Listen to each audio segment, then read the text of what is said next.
Welcome to the Senior Hour, which is sponsored by Comfort Keepers in Home Care and Advanced Audiology. I'm Barbara Cochran with my co-host, Dr. Dorio. On your hometown station, KHTS. This is a show for, about, and by seniors, giving information to enhance one's quality of life. And our first guest this morning, and speaking of quality of life, we have Dr. Caitlin Gomez and her assistant, Suzanne, from City of Hope. Welcome. Welcome to you. And what is our subject today? We're going to talk about breast cancer today. Thank you so much for having me. And Suzanne here is our marketing director for City of Hope. Very good. So. And what did I say you were? You were her assistant. Is that what I said before? That's okay. I have a lot of roles. A lot of hats. But you're marketing manager. I'm a physician liaison. So I'm out there in the community helping to build That's a awareness. mouthful. Yes, it is. I think I'll just call you Suzanne, okay? Perfect. So breast cancer. Yeah. So actually, would you like a little background on me? Yes, I definitely would. Yes. I'm local, basically. I grew up in the Agora Hills area, so not right in the valley here, but nearby, and did all of my training at UCLA. Did undergraduate in engineering there, and then medical school, and then my residency as well in radiation oncology. And undergraduate engineering. Yep. Is that yep. what you Electrical engineering. Wow. Yep. So never worked in that one. Didn't use it per se, but really liked math and wanted to have that as part of my education. So. Yes, that's what I did there for my undergrad, and then went right on to med school. But there. a radiation oncologist, I mean, there's a lot of different aspects of it, but one of them is going to be putting that beam in the right direction. And I tell you, to have somebody who likes math and is able to direct that beam is important to me, because not just calculations, but understanding all the variables that go along with it. It's not a simple thing, and it's not that every patient gets radiation. There are different modalities that we use for breast cancer. We can use chemotherapy, and we can use surgical treatment as well. But radiation, it becomes an option at times, and to be able to use radiation in the appropriate ways puts an advantage to that patient surviving. So. At what point does the radiation oncologist get involved in the case? It doesn't, all of a sudden you have a mammogram that's positive and you get a biopsy that's positive and your oncologist says, okay, here are our options. When does that option come into effect where you're starting to see the patient? Yeah, so generally for a patient that has a positive biopsy, a lot of times they're getting sent to surgeons first for evaluation, and usually the radiation oncologist will come into play after surgery. But there are some cases where patients are debating what way to go with their surgery, because there are a couple of options in terms of breast cancer surgeries, namely a lumpectomy, or a more breast-conserving type of surgery, or mastectomy. And sometimes there's the option between one or both of those, or other times, one is clearly recommended depending upon how big the tumor is or how likely there is to be good cosmesis after surgery if just that mass is removed from the breast. But generally, there are some indications to add radiation after you've had a mastectomy, if you have a really large tumor or if you have lymph nodes involved. But after a lumpectomy, radiation almost always is involved. So why is that? Why is that, Dr. Gomez, that we elect to do that? Is there a thought that there are possibly some occult cancer cells still there, and why not just do the extra step to make sure that if there are, that you get rid of them, as opposed to sitting back and not doing anything and then finding out a year later or 3 years later that something in that same area is growing? Yeah. When do you guys, or is it up to the patient at that point to get you involved. Yeah, well, it is exactly that there could be some little microscopic cells left behind. And there's been this trend over time because many decades ago, mastectomy and a very radical mastectomy that removed muscle and various things was the only option for breast cancer treatment. And over time, it's been this progression to do less and allow women to really conserve more of their bodies, have a less invasive surgery, something that's easier to recover from. And once we got to the point of doing lumpectomies, then we found that if you look at a whole group of women, kind of taking all ages and various stages and things, but after a lumpectomy, the risk that it can come back is about 26% at 5 years. And if we add radiation, that goes down to like 6 or 7% risk, and even lower with chemotherapy or other like hormone blockers, things like that. So, and there's also a very small survival benefit to doing that. So generally, kind of lumpectomy and radiation go hand in hand. It's sort of a combined deal. But that's not necessarily the case for an older population, because in that kind of same vein of looking for ways to reduce the treatment that we're doing, there have been studies trying to find a really low risk population and that could, potentially avoid radiation. And so they've looked at women over 70 with small tumors less than 2 centimeters that are hormone receptor positive. And basically the risk in that group of it coming back after a lumpectomy is about 10%. 9-10% at 10 years out, and that goes down to 2% with the addition of radiation. So there's still some benefit in terms of local control. And when we talk to patients that fall into that group, it's still an option to do that, but they also have the option to not do the radiation and just do like a hormone blocker or something like that if they really would like to avoid it. So let's talk a little bit about, because you mentioned the term hormone receptor positive or negative. Our patients are given, especially breast cancer, they're given that information. And they look things up on the computer, and sometimes their doctor communicates well with them. But for our listening population, I think our women and their spouses want to know what does that mean? So breast cancers, the cells can have these estrogen receptors and progesterone receptors, which basically means that it can be estrogen or progesterone, these hormones in our bodies that are driving these cancers. And the ones that are hormone receptor negative, if they don't have those estrogen or progesterone receptors, tend to be more aggressive types of cancers. You may have heard the term, maybe not, triple negative, where they're estrogen and progesterone receptor negative. And also the other thing that we look at is HER2 positivity. And this is something that in more recent times we've been able to target with specific therapies, which have significantly improved outcomes for those patients that are HER2 positive. What do you mean by HER2? So HER2/neu is another term? Another, kind of a receptor that we look at that tends to drive kind of cell reproduction or kind of growth. And so patients that had HER2 positive cancers previously had, they were a more aggressive tumor and the outcomes were in general worse. But these days we have targeted therapies like Herceptin or Perjeta. There's various and other agents that can help target that. And so now patients that have that, the outcomes are more like the estrogen receptor positive, HER2 negative tumors. Like it's really improved.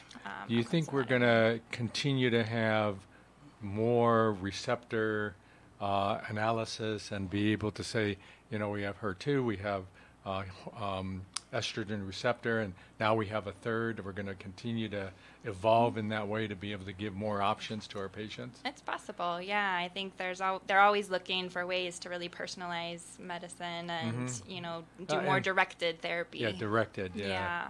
And yeah. that works great. Now, so when you give, with radiation, though, some women know that they've had friends and they feel that they don't like the side effects. So what are some of the side effects that our seniors will think about if they're going to be getting radiation treatment? So in general, breast radiation is relatively well tolerated. There's variation in that because everyone's just different in how they respond to any treatment, just like a medication. But things that can happen during treatment, the most common things during treatment are tiredness or fatigue. And some people get that, some don't.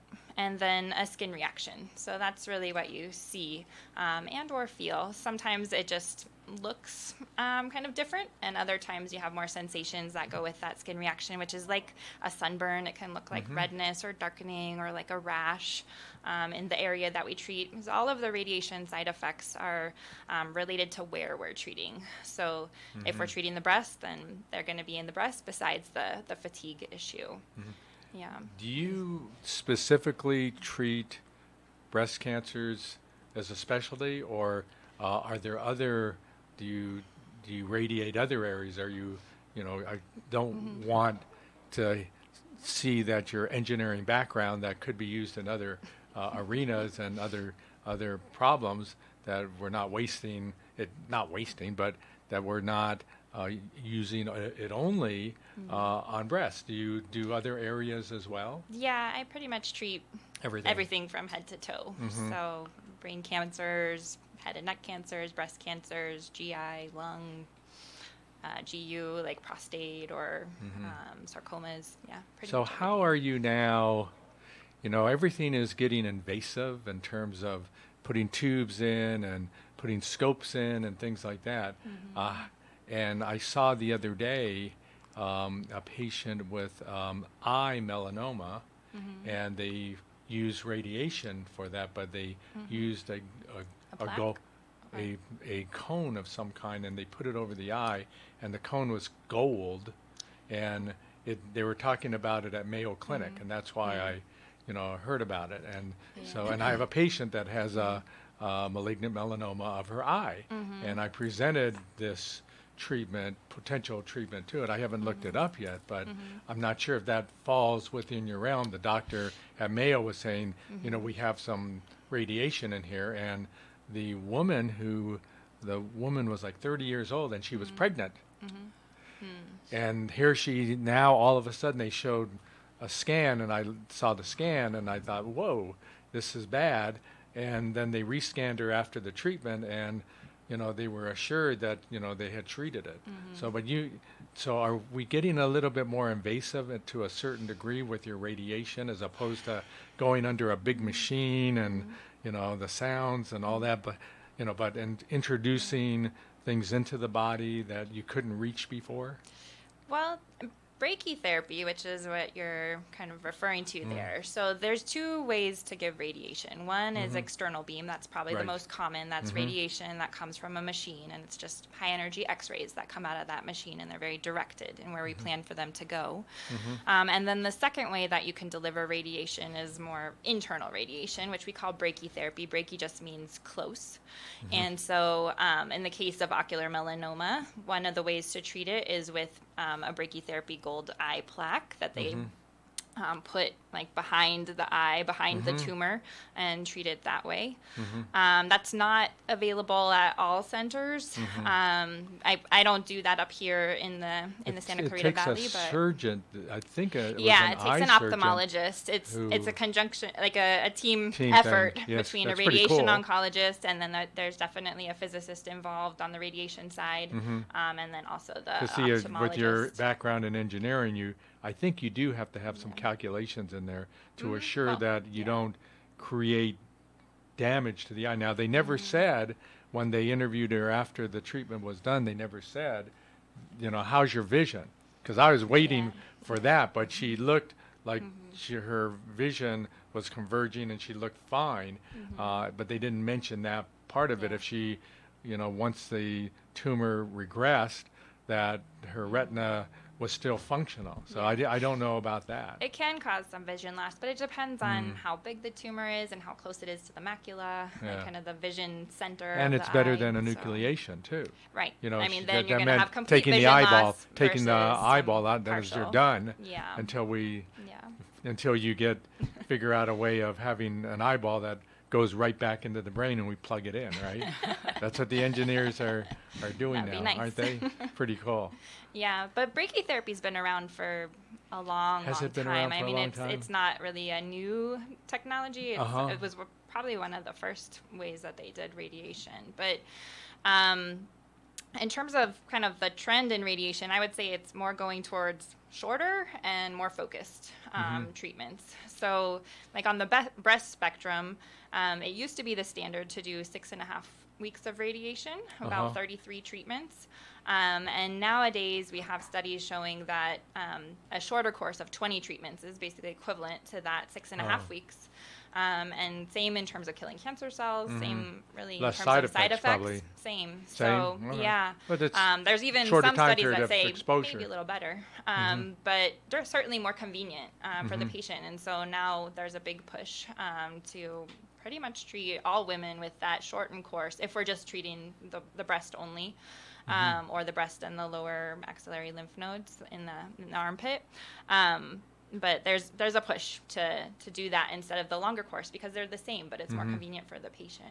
Do you So. foresee, though, that we ever use brachytherapy and implant, I think in the prostate we have implanted radiation, Yeah.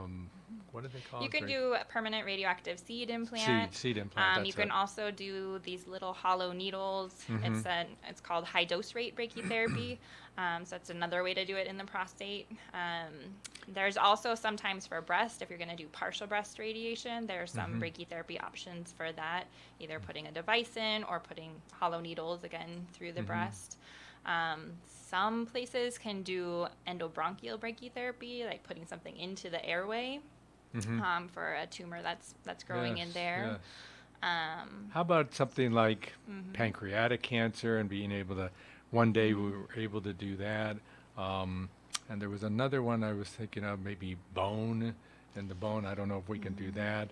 But there are other areas that, ear, nose, and throat type of cancer, I can just see that one day we'll be able to use the tube to introduce the seeds and see how that starts to work, because our technology moves forward. And, I'm always looking for less invasive, especially for our senior patients who, can't tolerate a lot of things. And, external beam, in the breast, I can, the breast is right there on the skin, and sometimes if it gets too low, it could get to the muscle areas and could cause problems as well. But, I'm just looking for our technology to, not just the receptors, but try to help us out with, implanting the radiation for us. And then for you guys to be able to say, here's the tumor mass, and this is how fast it's growing, and all these parameters that you got to put numbers in and then calculate what the dosing should be.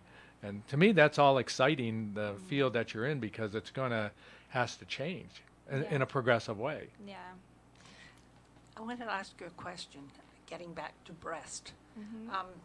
How often should women have breast screenings? It's a good question because I think that's kind of in flux these days. The U.S. Preventative Task Force recommends it every 2 years now for women 50 to 75, I believe. If you're younger than 50, it's kind of question of whether to do screening, to talk about it with your healthcare provider. And over 75, they're saying, not good data to continue screening. I think those of us in oncology fields really prefer more of the annual mammography. That's what I do. Yeah, I've been doing it every year since it really got started. Because when I had my children, I breastfed all of them. The third one, though, I developed a lump, and they finally determined that, of course, I had to stop breastfeeding. And they finally, because they took it out, they determined it was a cyst. And did the breastfeeding cause the cyst? I mean, this is many, many years ago. But because they couldn't determine things. They didn't have all of the research then that they have now. And I think it's made a big, big improvement in women's health as far as breast cancer is concerned. Yeah. So when it comes really to that has. 75-year-old cutoff, how many patients have you seen older than 75 that you've treated?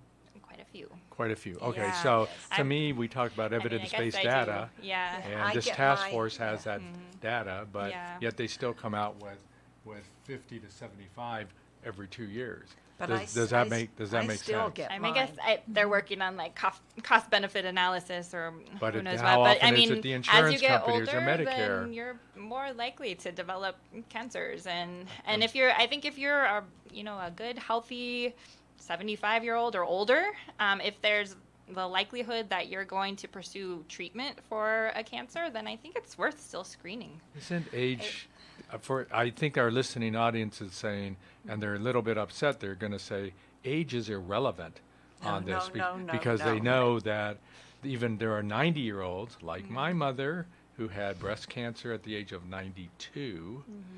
She had a mastectomy. She had a lumpectomy. And she's fine. She's going to be 97 in 2 months.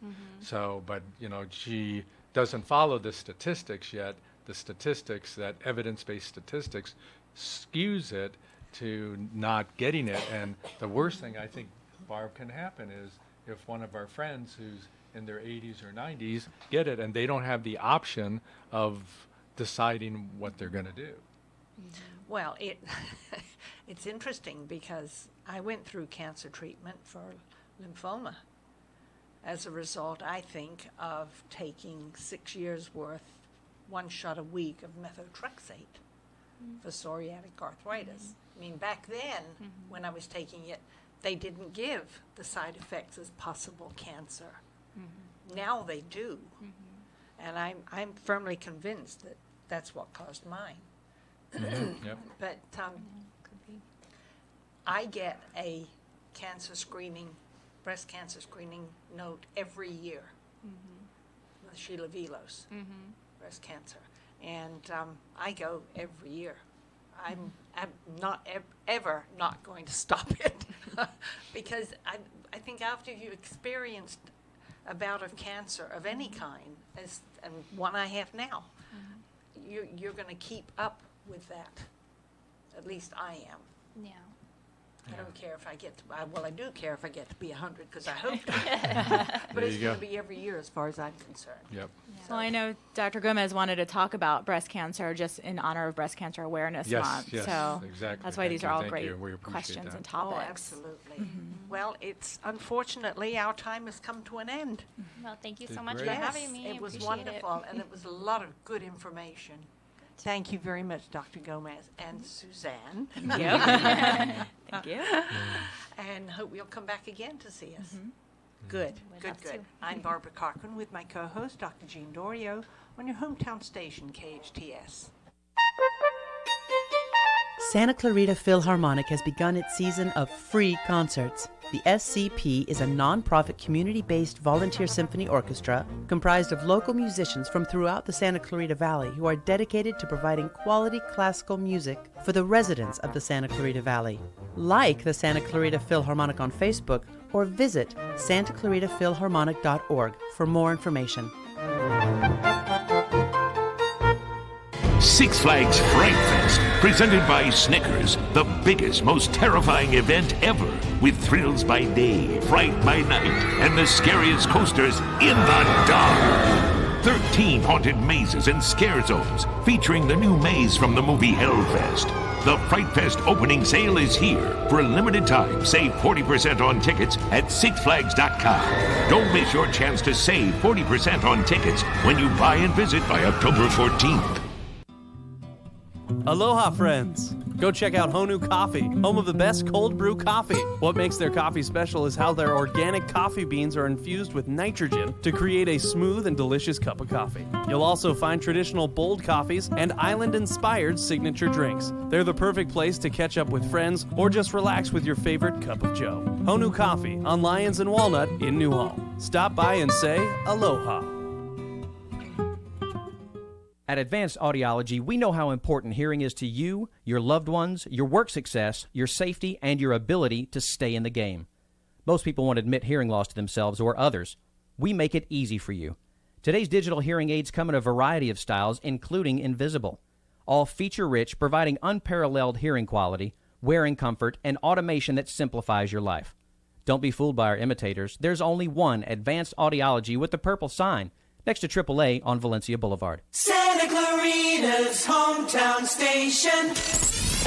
Now FM, 98.1 FM, and AM-1220, your hometown station. Will you still need me? Will you still feed me when I'm 64? Welcome back to the Senior Hour. I'm Barbara Cochran with my co-host, Dr. Jean Dorio, on your hometown station, KHTS. And our guest now is one of our sponsors. How are you? Okay. Nola, Nice to see you, Nola Aronson.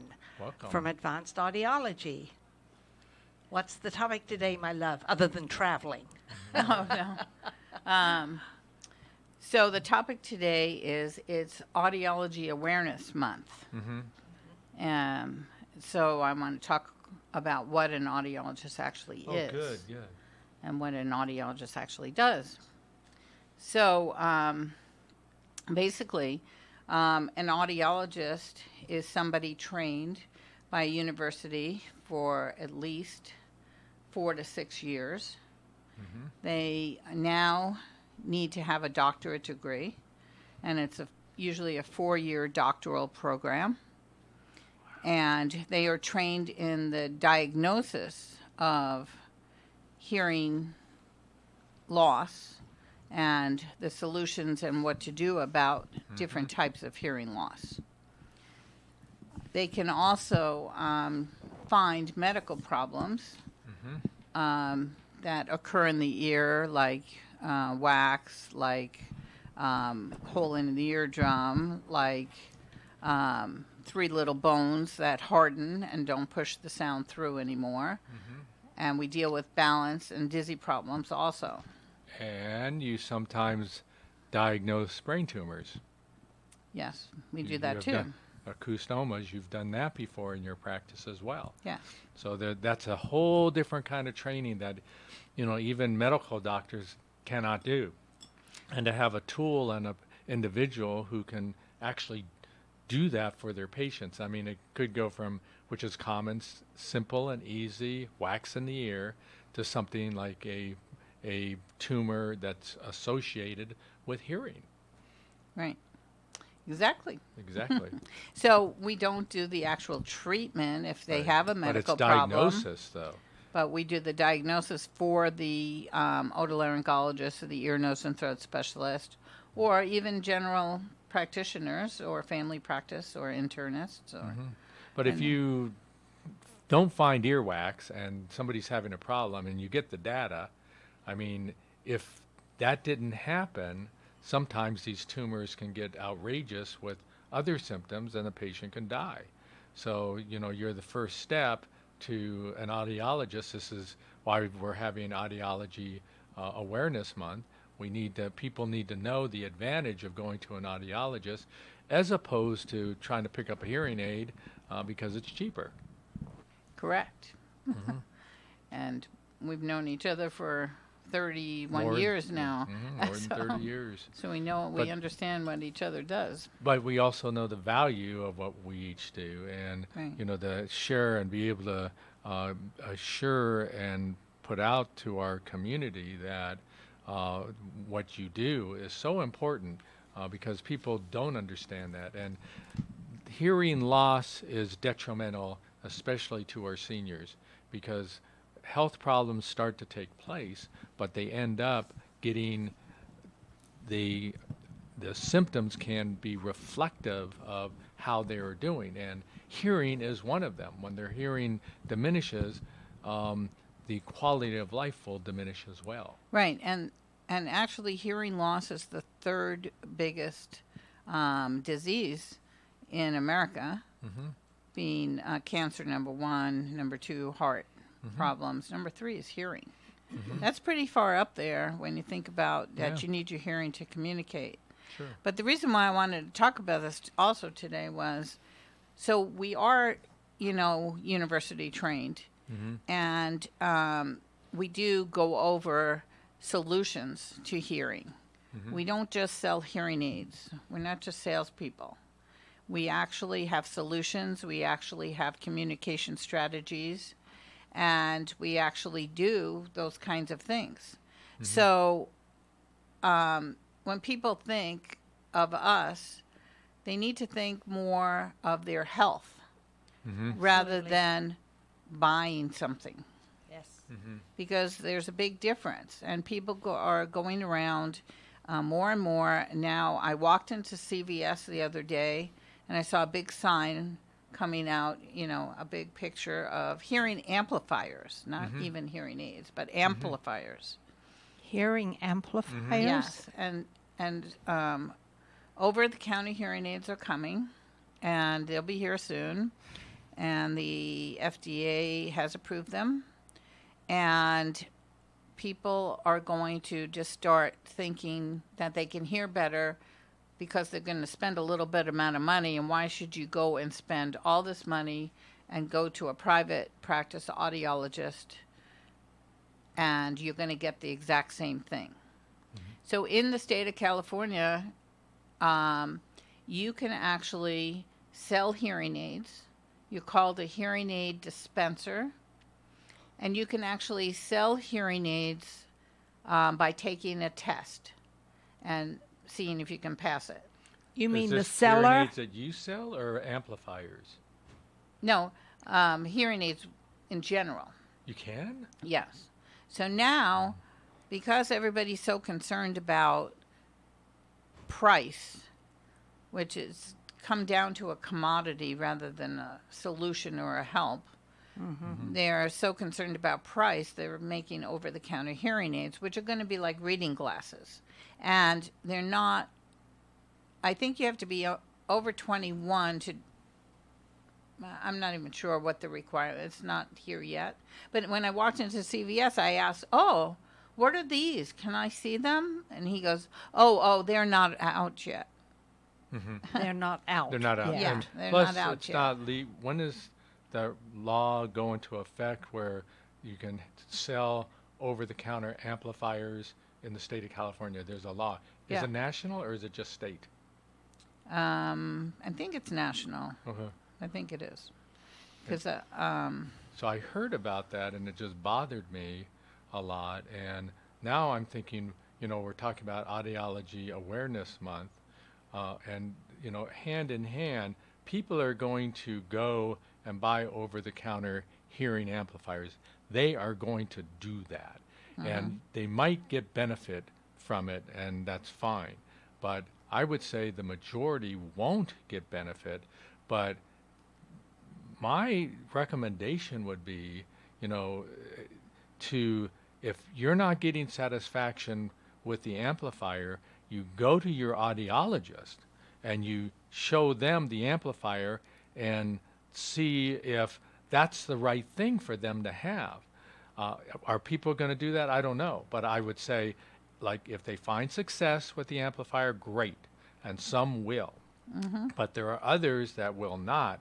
And that's when you better think in your mind, an audiologist, that you should be going to an audiologist to make sure that your problem is diagnosed correctly. Because this is self-diagnosis at this point, selling over the counter, when maybe truly, not that it's going to be a brain tumor or anything, but and it could be, like we said earlier, as simple as earwax. But I think there should be a conduit and a thought process for our seniors.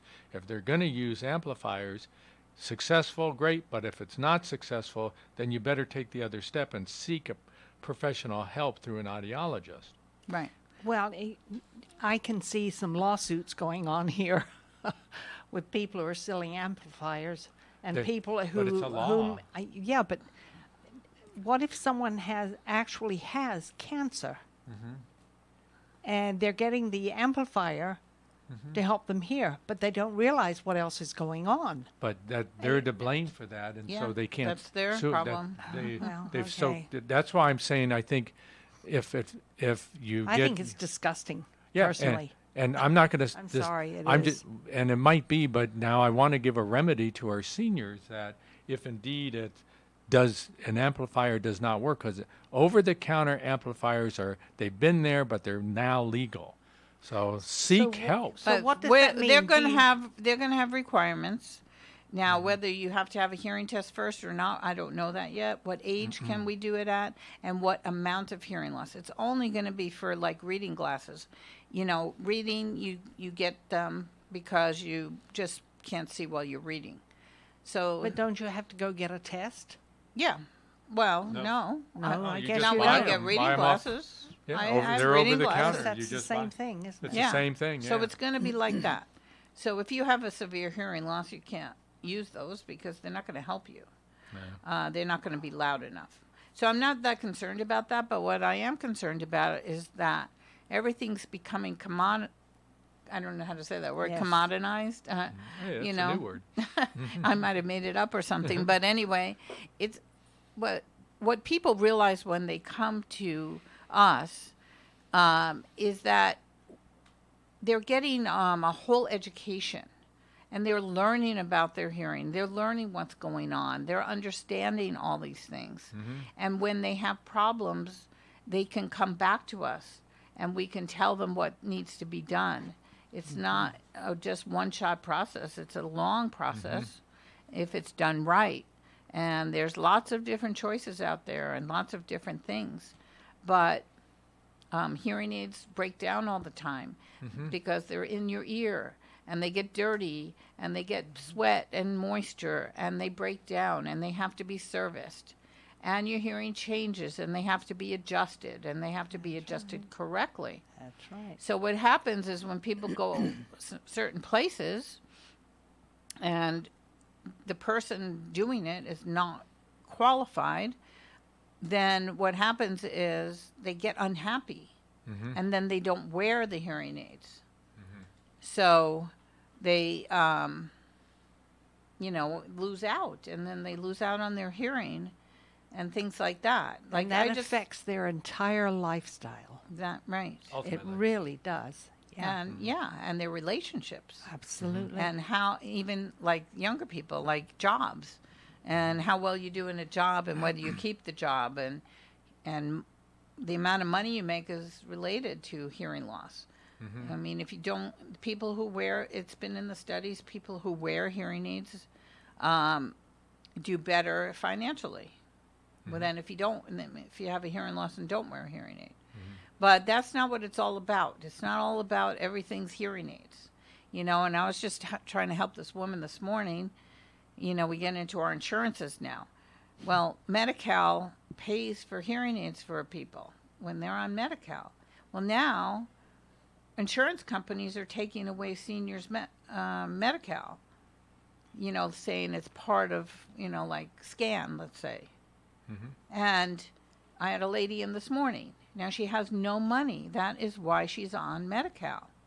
But her scan benefit is saying that she needs to pay at least $6.99 per hearing aid.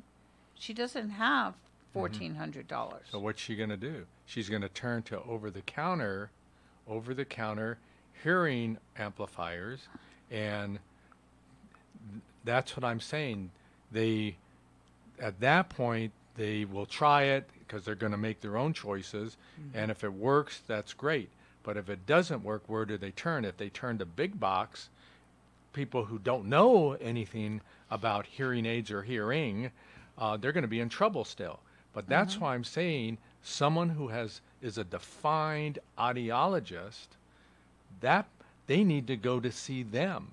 So I'm pointing and saying that it's going to be there, Nola. It's going to be there. And my hope is your role in this will be that professional role for people who then purchase over the counter thinking that they're going to benefit, and then they don't. That's where the audiologists like you need to come in. And I want our listeners to know, if you do that because you're on Medi-Cal and you can't afford the $6.99 per hearing aid, then they can buy their over-the-counter. They can come to you, pay whatever fee they need to get at least the proper evaluation, and make sure that they get some hearing advantage from what they're doing. And your role in that is going to be huge. Right. But on this lady in particular, I went above that step, and we're calling Medi-Cal, and oh wow, and good for you. we're trying to figure out why, and scan. Why, if she can get it for free through the Medi-Cal and she still has Medi-Cal, why can't she get it for free through the scan? Yeah, good luck trying to go through that Yeah, red good tape. luck. But no, but it's like, that's what I mean is I go that extra mile to try to help my patients or try to find out if somebody donated a hearing aid and I can give them a hearing aid or help them. So it's not all about just money all the time, and that's what a lot of people think. It's about, like, I really care whether people hear or not. You know, I care about each person as an individual, and I'm sure that, you know, and everybody in my team does, and all audiologists go into this to help people. So how many people do you think now have hearing problems, Nola, have hearing problems and don't seek help at all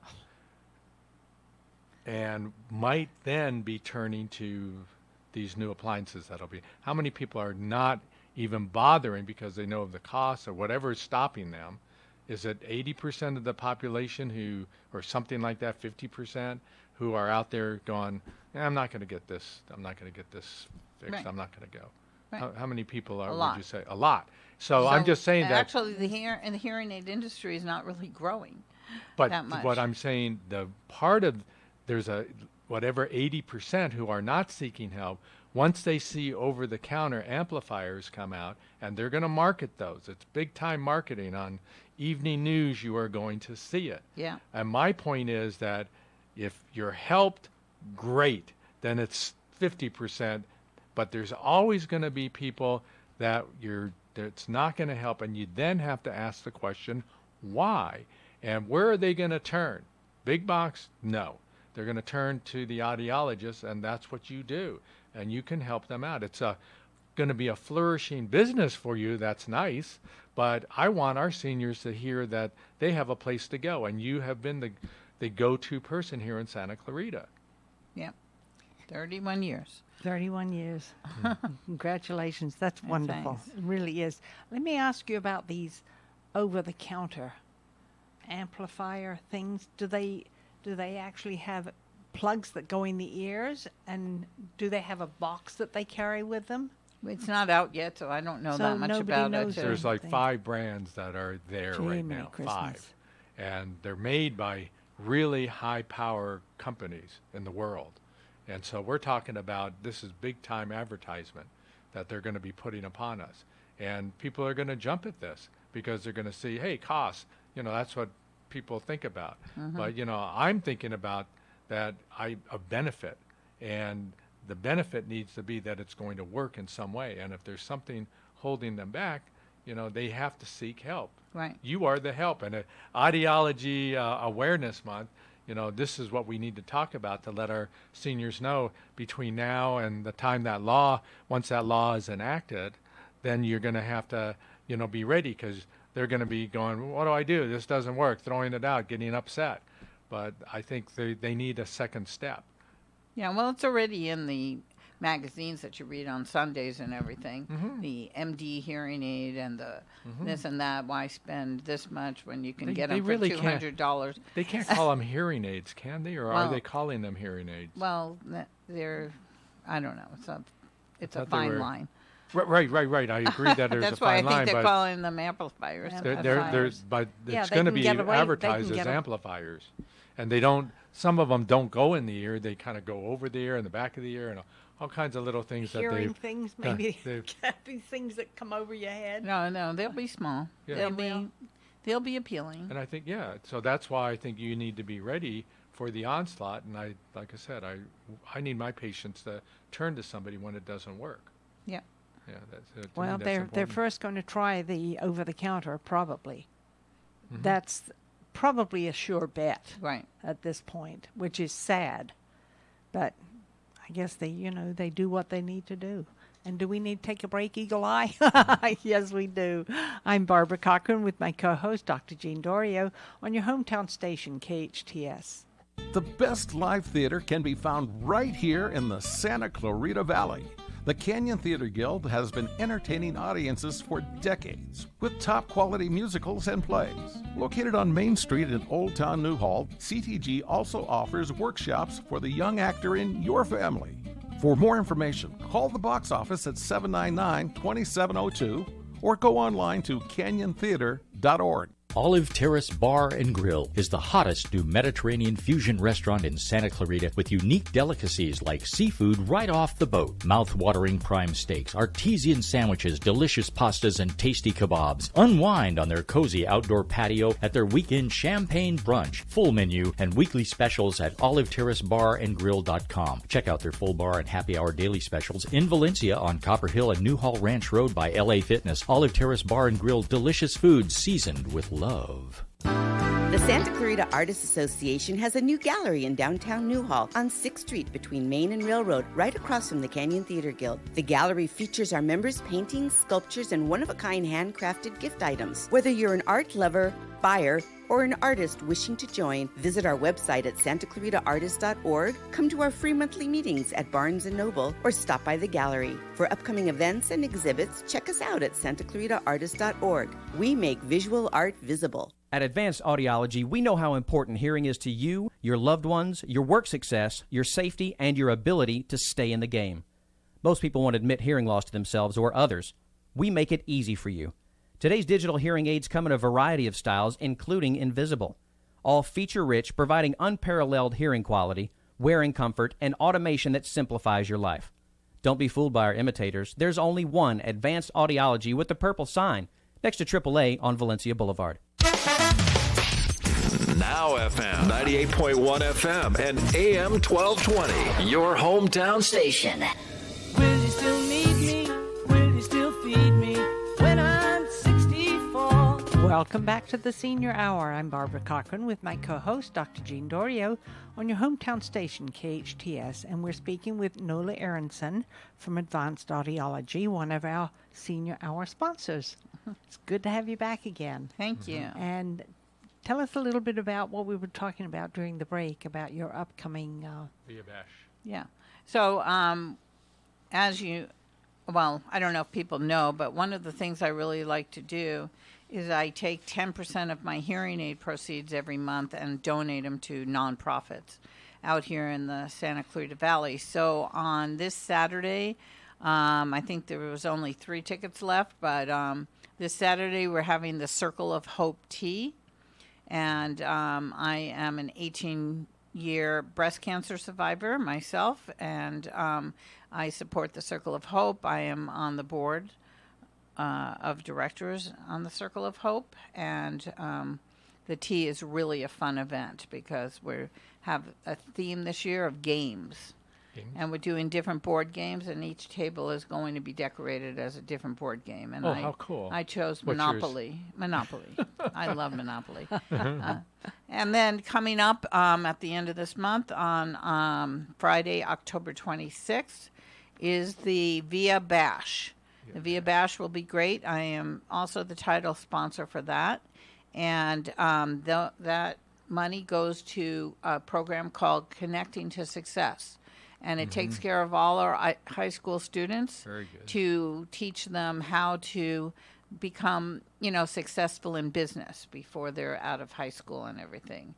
And so we have a whole big program on that, and we try to get as many high school students as possible. So, how do you go about getting the students? Are you speaking through the high schools? They they come into classes. And then there are moderators, some of us that are trained. We get trained on the spot what to do. And so it's a different set of classes that they go to on ethics and on other things. So I have always donated money because I like to help kids. And that's really one of my biggest things. Oh, I forgot. And tomorrow night, I'm helping another program called Stream, which is a manufacturing thing through College of the Canyons, and through this 16-year-old girl named Naomi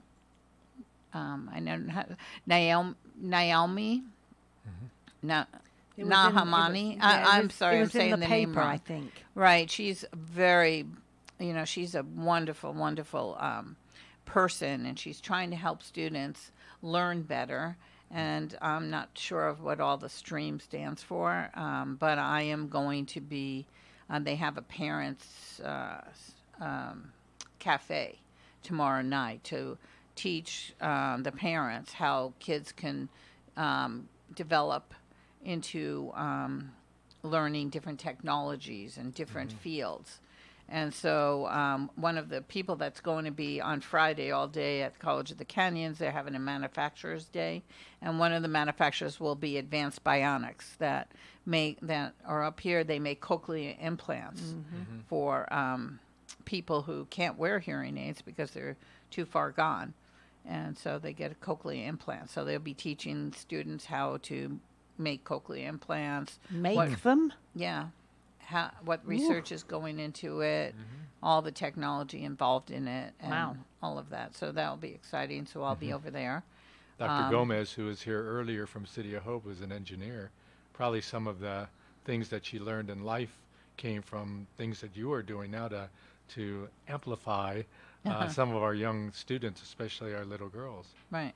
Great. So anyway, if that's super. Anybody's interested in coming to the Via Bash, it's October 26th, and it's a costume party, and it will be really fun. So everybody can go to their Halloween parties right after that.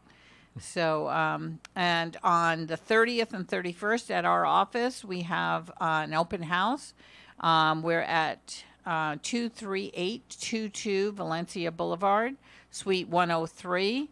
That's next to AAA in the Owen Patterson Century 21 building. And our phone number is 661-253-3277. That's 661-253-EARS. In case you don't remember the numbers, it's 3277. And that open house will be on the latest technology that I brought up last month on hearing aids that can now count your steps, measure your brain activity, whether you're listening more or talking more, and can be programmed from anywhere in the world from your audiologist's office in case you don't live around here, and can translate languages. So it's kind of exciting, and we're giving free trials on this. So if you already wear hearing aids and you would like to try something new, this is something fun to try. So that's at your open house on October 30th and 31st. What's the time on that? That's by appointment only, and it's from 9 to 5. 9 to 5. Great, Nola. Thanks for being on the show. You're always out there doing things for the community, and the advice I think that we've given to our listeners today is invaluable to help their quality of life. So thanks so much. We appreciate it. Thanks for having me. We are sponsored by Comfort Keepers in Home Care and Nola Aronson from Advanced Audiology. Listen to us next week on the Senior Hour. Now go and enhance your quality of life.